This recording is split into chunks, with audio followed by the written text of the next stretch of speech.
divisão de países ricos e países subdesenvolvidos, ou seja, países pobres, dessa dependência que eles têm, né, com relação à matéria-prima. Por exemplo, o país rico ele já explorou suas riquezas naturais, suas florestas e procura nos países mais pobres essas riquezas, essas matérias-primas, né? Então há essa dependência, né? Mas que o objetivo mais é a questão de enriquecimento desses países mais desenvolvidos, né? Em detrimento dos países mais pobres, né? Existe realmente ainda essa relação dentro do processo de globalização, né? E fala-se também do aumento das empresas multinacionais, né? Transnacionais e multinacionais, certo? Aqueles países que ainda são pobres, eles compram, vamos dizer assim, as fábricas antigas da Europa, né? Dos Estados Unidos, dos países mais ricos, e iniciam o seu processo de desenvolvimento econômico, né? Como o Brasil, antigamente, né? Ele comprou muitas máquinas velhas da Europa, dos Estados Unidos, para dar o pontapé inicial no seu processo de desenvolvimento, né? Principalmente na área industrial, né? Para substituir a importação, né? Porque antigamente muitos países, principalmente os países mais pobres, tudo vinha de fora, tudo eles compravam de fora, não produziam praticamente nada. O Brasil era um deles, né? O Brasil importava tudo, todos os produtos vinham de fora, né? Então, depois da política de Vargas, em 1930, o Brasil já deu incentivo à questão das máquinas, começou a comprar as máquinas velhas da Europa, dos Estados Unidos, né? Começou a ampliar seu parque industrial e aí não dependeu tanto assim de produtos importados, né? Como tudo o Brasil, antes de 1930, tudo vinha de fora, tudo a gente necessitava comprar, né? Hoje não, o Brasil já produz alguns produtos, né? Aqui mesmo no Brasil, certo? Então assim é o progresso, né? Das nações emergentes e das nações daqueles países também que ainda são pobres, que ainda estão iniciando já seu processo de industrialização, principalmente os países africanos, né? Que são os mais carentes, certo? Então vocês vão ler mais aí para ampliar o conhecimento de vocês, né? Na página 474 a gente vai mostrar o gráfico, né, das fontes de energia da Europa, ó, esse gráfico aqui, tá vendo? Acompanhe aí que a gente vai falando aqui, ó. Europa, a matriz energética, né, da Europa. Aí primeiro tem 41% petróleo e derivados, né, o mais forte com relação ao petróleo. Depois vem o gás, 22%, né, de matriz energética, fonte energética. Energia térmica, que é da queima, né. Fontes renováveis, né, que tem o objetivo de uma vez eu utilizando a fonte renovável, eu posso reutilizar novamente, né? Como a cana-de-açúcar, eu posso desmatar, eu posso plantar novamente, é uma fonte de energia renovável. A luz do sol, né? Uma fonte de energia renovável. O vento, né? Então são fontes de energia, fontes de energias renováveis. Depois vem com 21% a eletricidade na Europa, né? Também outra fonte de energia. Outra matriz energética, o carvão mineral, que hoje só é 2,7%, antigamente era a fonte mais forte da Europa, e outros em torno de 0,1%, né? Então fala nessa página também 475, na página 475, no primeiro e no terceiro parágrafo fala sobre o protocolo de Kyoto, que foi criado em 1997 no Japão, que tinha o objetivo de melhorar as questões ambientais, né?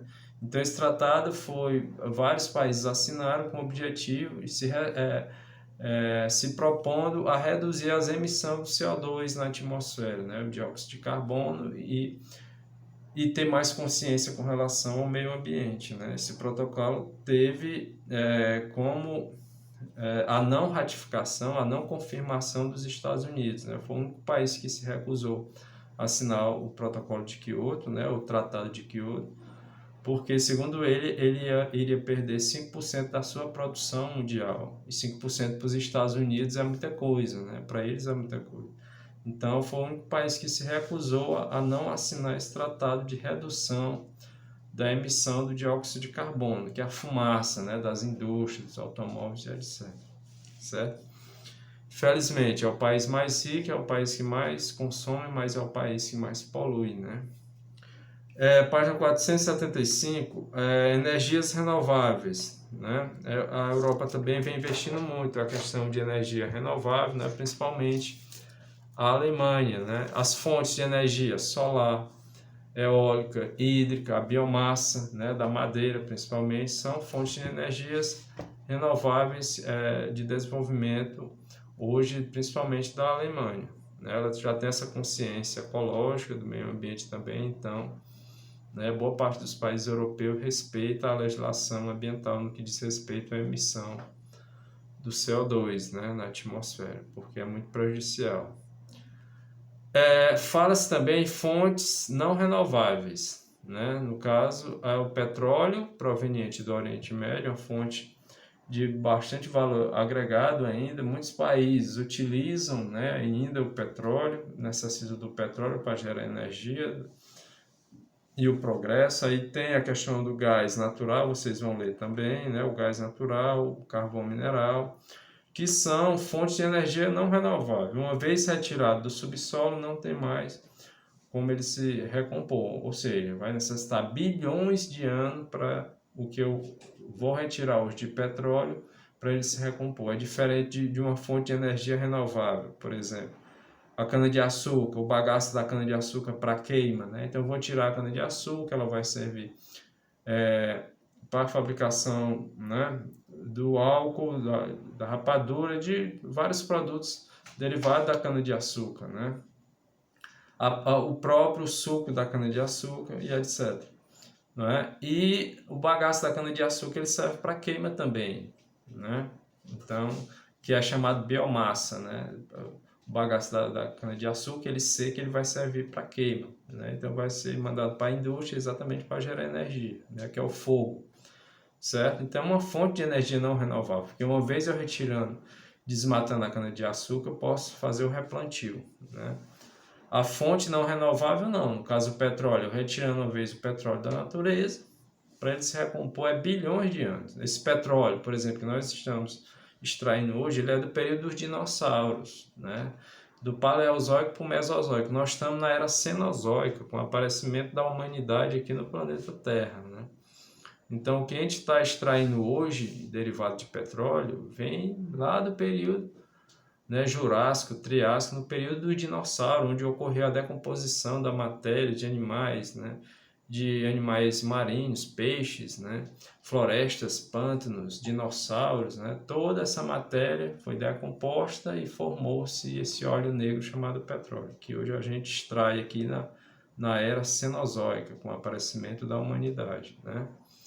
Então, pessoal, eu acho que a gente vai ficar por aqui, né?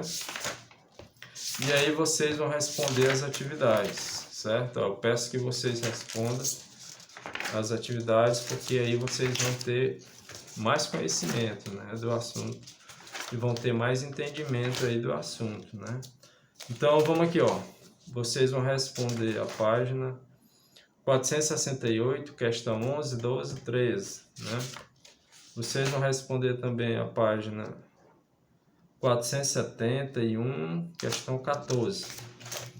Página 472, questão 15 e 16. Página 474, questão 17 e 18.